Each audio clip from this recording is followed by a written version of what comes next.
जय हिंद साथियों, आप सभी का स्वागत है ज्ञानपीठ जीके पॉइंट के इस यूट्यूब चैनल पर। उत्तर प्रदेश पुलिस भर्ती 2024 जो 60,000 भर्ती आपकी आई हैं, तो उनको ध्यान में रखते हुए स्टडी जीके का एक और मॉक टेस्ट मैं लेके आया हूं।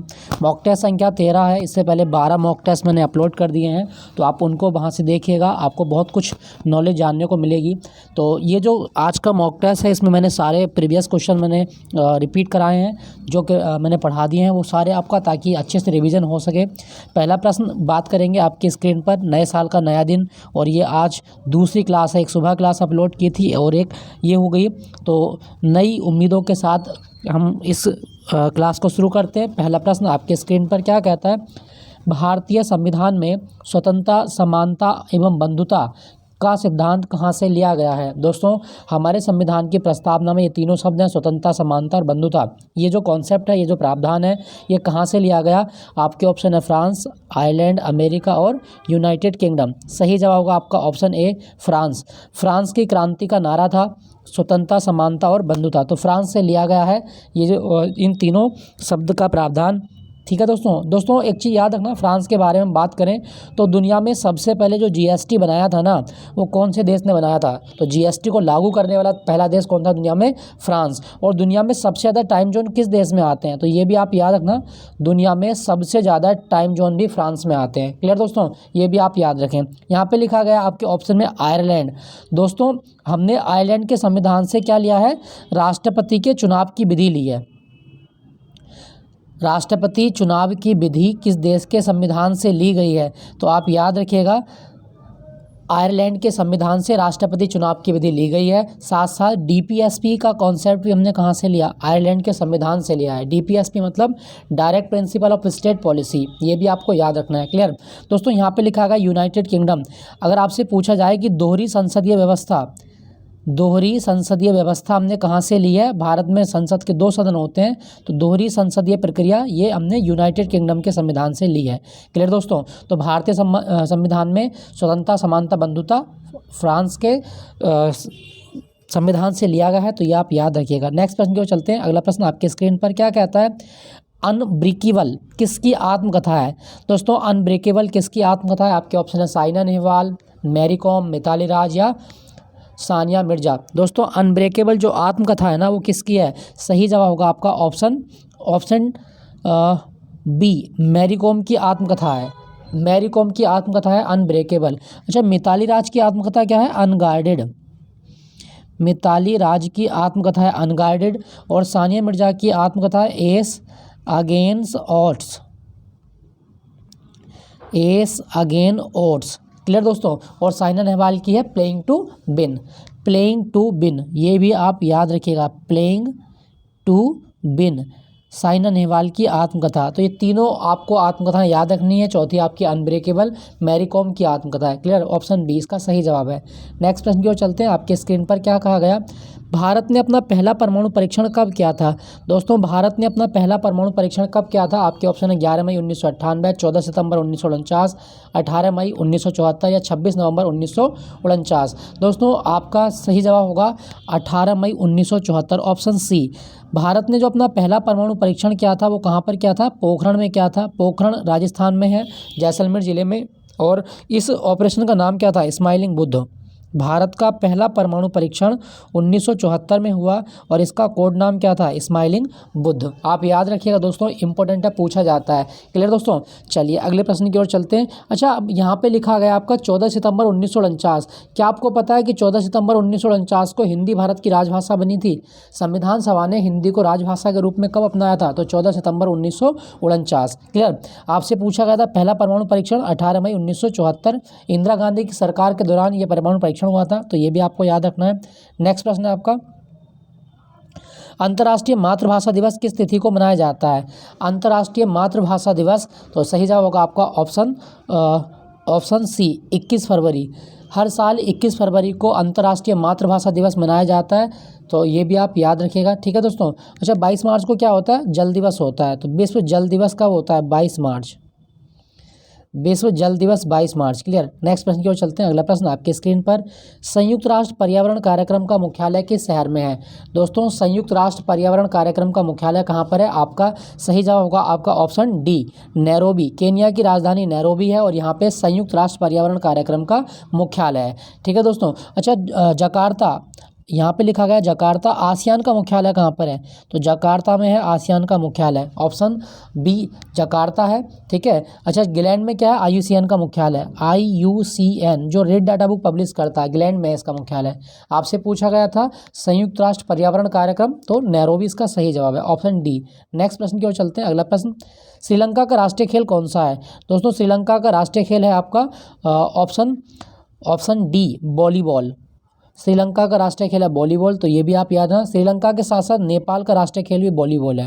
क्लियर दोस्तों। अच्छा, बेसबॉल किसका है? तो अमेरिका का जो राष्ट्रीय खेल है वो बेसबॉल है। और बेसबॉल में कितने खिलाड़ी होते हैं? 9 खिलाड़ी होते हैं। क्लियर। तैराकी और क्रिकेट ऑस्ट्रेलिया और इंग्लैंड दोनों का राष्ट्रीय खेल है, ये भी आप याद रखिएगा। ठीक है दोस्तों। चलिए, तो श्रीलंका के बारे में आप याद रखें, वॉलीबॉल इसका राष्ट्रीय खेल है। और श्रीलंका की जो भाषा है वो क्या है? श्रीलंका की भाषा है आपकी सिंगली। श्रीलंका की भाषा है सिंगली, तो ये भी आप याद रखिएगा। और श्रीलंका की सबसे ऊंची चोटी का नाम क्या है? पिदुरु थालागाला। पिदुरु थालागाला ये श्रीलंका की सबसे ऊंची चोटी है, तो ये भी आप याद रखिएगा। ये पूछा जाता है आपके एग्जाम में कि पिदुरु थालागाला किस देश की सबसे ऊंची चोटी है? तो श्रीलंका की। क्लियर दोस्तों, याद रखिएगा। ऑप्शन डी इसका सही जवाब है, वॉलीबॉल श्रीलंका का राष्ट्रीय खेल है। नेक्स्ट, निम्नलिखित में से कौन सी संयुक्त राष्ट्र संघ की आधिकारिक भाषा नहीं है? रिपीट क्वेश्चन है। संयुक्त राष्ट्र संघ की जो भाषाएं हैं ऑफिशियल वो 6 हैं। इसमें आपकी अंग्रेजी, अरबी, चीनी, फ्रेंच, रशियन और स्पेनिश होती है। तो स्पेनिश भी होती है, अरबी भी है, लेकिन जर्मन यूएनओ की आधिकारिक भाषा नहीं है। ऑप्शन सी इसका सही जवाब होगा, यूएनओ। अच्छा, यूएनओ कब बना था?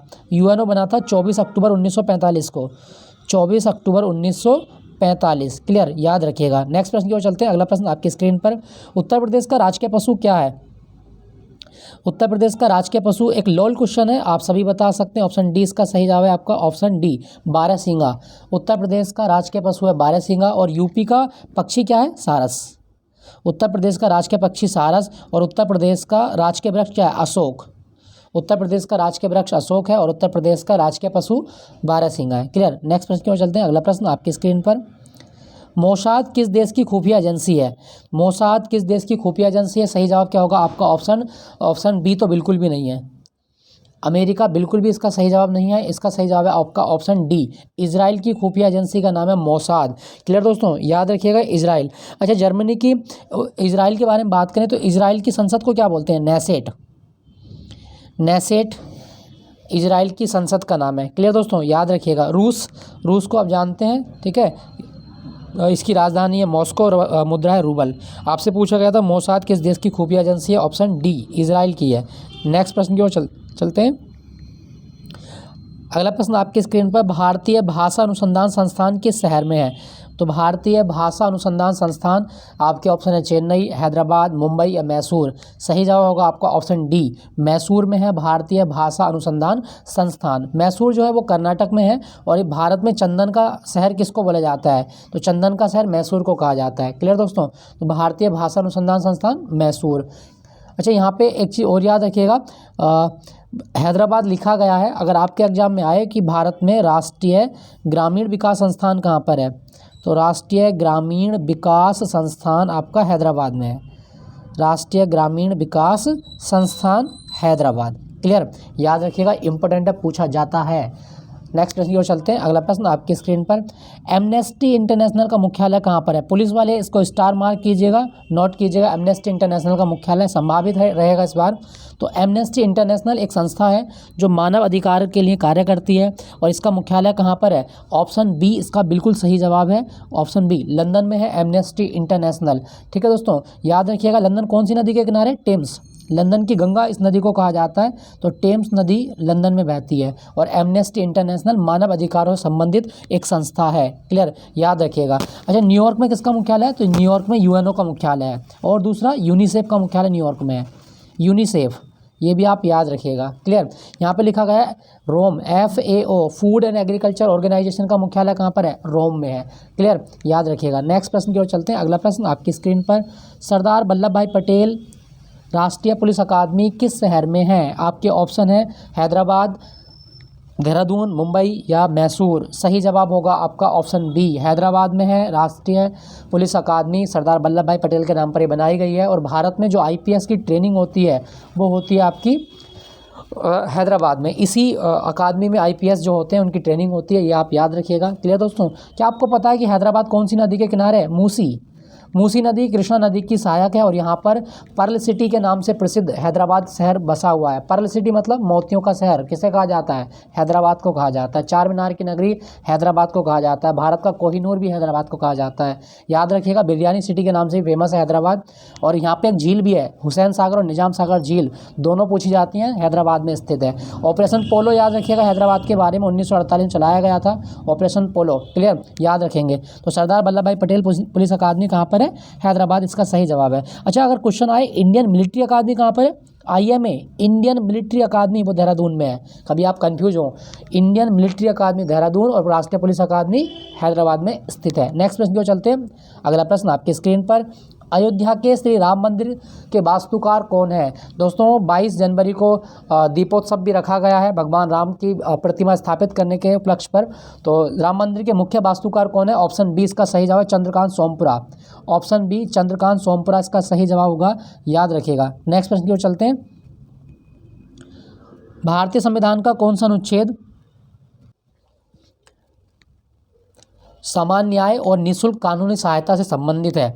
दोस्तों हमारे संविधान में DPSP के तहत एक आर्टिकल है और जो नागरिकों को समान न्याय और निःशुल्क कानूनी सहायता के लिए उपबंध करता है। और ये जो है DPSP के अंतर्गत आता है। तो इसका सही जवाब होगा आपका ऑप्शन डी, अनुच्छेद 39A जो है वो निःशुल्क कानूनी सहायता से संबंधित है। तो ये आप याद रखिएगा, अनुच्छेद 39A। क्लियर।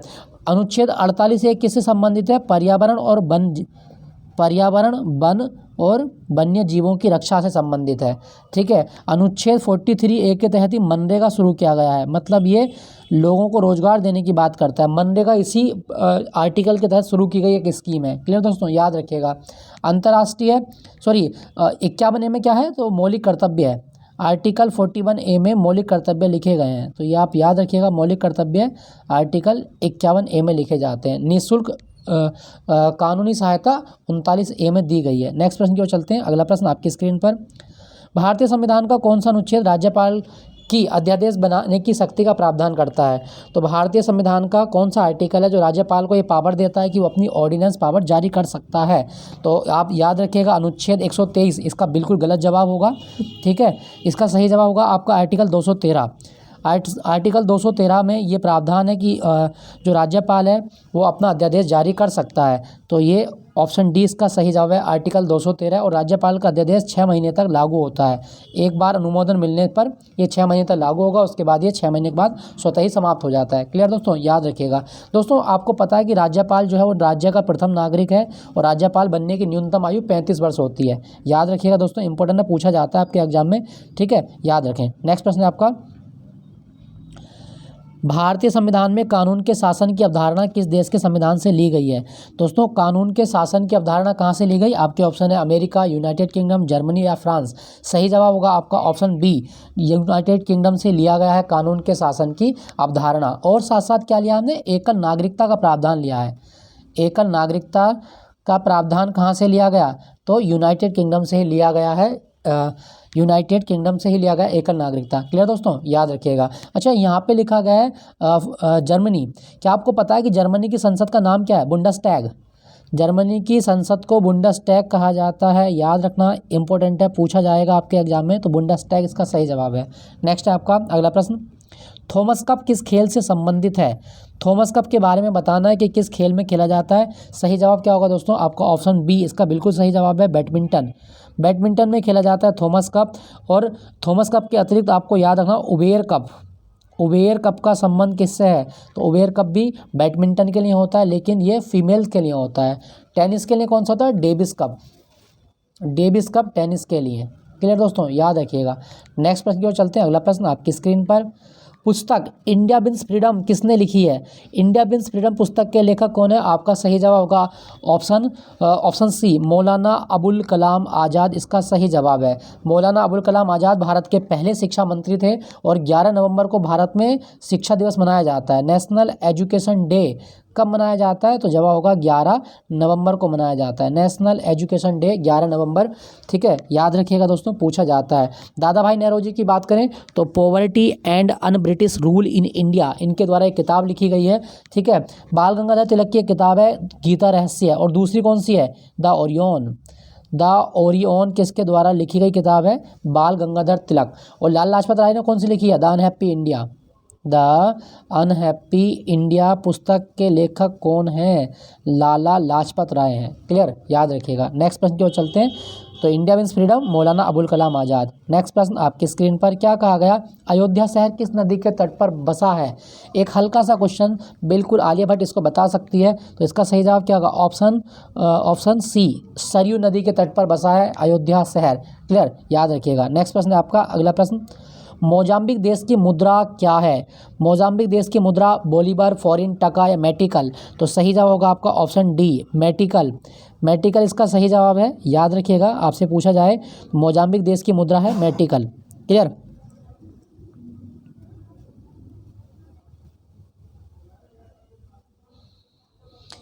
मेटिकल। अच्छा, यहाँ पे लिखा है बोलीवर, किस देश की मुद्रा? बोलीवर वेनेजुएला, वेनेजुएला की मुद्रा है बोलीवर, ये भी आप याद रखिएगा। क्लियर दोस्तों। नेक्स्ट प्रश्न की ओर चलते हैं। अगले प्रश्न आपकी स्क्रीन पर, बेल्जियम की राजधानी है दोस्तों, बेल्जियम की राजधानी क्या है? आपके ऑप्शन है कोपेनहेगन, ब्रुसेल्स, स्टॉकहोम या डबलिन। सही जवाब है आपका ऑप्शन बी ब्रुसेल्स इसकी राजधानी है। बेल्जियम की राजधानी ब्रुसेल्स है। नेक्स्ट प्रश्न की ओर चलते हैं। अगला प्रश्न आपकी स्क्रीन पर, शांति का नोबेल देने के लिए सेरेमनी किस शहर में आयोजित की जाती है? दोस्तों, शांति का नोबेल जो मिलता है वो किस शहर में मिलता है? मनीला, कोपेनहेगन, ओस्लो या स्टॉकहोम? सही जवाब होगा आपका ऑप्शन सी ओस्लो में मिलता है। और ओस्लो जो राजधानी है ना, वो नॉर्वे की राजधानी है। नॉर्वे की राजधानी ओस्लो में शांति का नोबेल मिलता है। बाकी सारे का नोबेल कहाँ मिलेंगे? स्टॉकहोम में मिलते हैं। क्लियर दोस्तों, याद रखिएगा। अच्छा, मैं आपको एक चीज़ बता दूं कि नॉर्वे की जो संसद है ना, इसको स्टॉर्टिंग कहा जाता है। नॉर्वे की संसद का नाम है स्टॉर्टिंग, ठीक है, याद रखना, पूछा जाता है आपके एग्जाम में। नेक्स्ट प्रश्न की ओर चलते हैं। अगला प्रश्न क्या कहता है?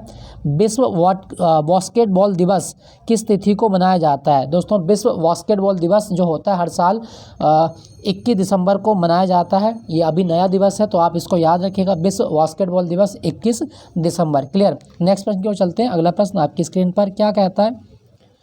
विश्व में जीएसटी लागू करने वाला प्रथम देश कौन सा था? दोस्तों, जीएसटी को लागू करने वाला पहला देश था फ्रांस। वर्ष 1954 में फ्रांस पहला देश बना जिसने जीएसटी को लागू किया था।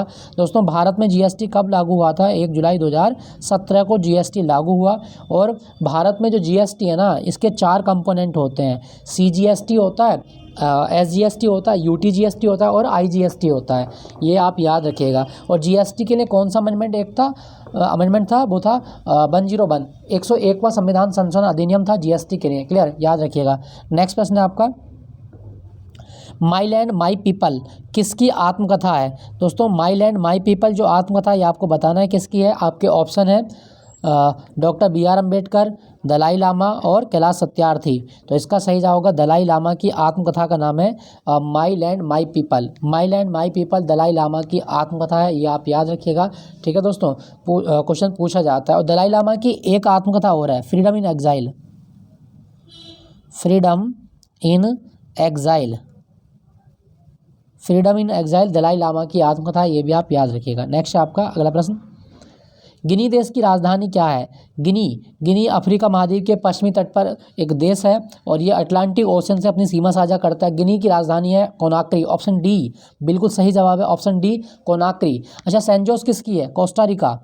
कोस्टा रिका की कैपिटल क्या है? तो सैन जोस है, याद रखना। यामासुक्रो किसकी है? यामासुक्रो आइवरी कोस्ट की है। आइवरी कोस्ट की राजधानी है यामासुक्रो। क्लियर। और लिब्रेविले गैबोन की राजधानी है लिब्रेविले। क्लियर, याद रखिएगा। अगला प्रश्न आपकी स्क्रीन पर, और ये आई होप ये हमने लास्ट प्रश्न था ये आज का। तो दोस्तों आई होप ये सेशन आपको अच्छा लगा होगा। ये सेशन अच्छा लगे तो प्लीज़ एक लाइक ज़रूर कीजिएगा, अपने दोस्तों के साथ शेयर करें, मेरे साथ बने रहिएगा। आपकी तैयारी और अच्छे से हो, इन्हीं उम्मीदों के साथ मैं अगला मॉक टेस्ट लेके आऊँगा। तो अपना ध्यान रखें दोस्तों, मिलूँगा नेक्स्ट मॉक टेस्ट में। तब तक के लिए Jai Hind, take care, bye bye.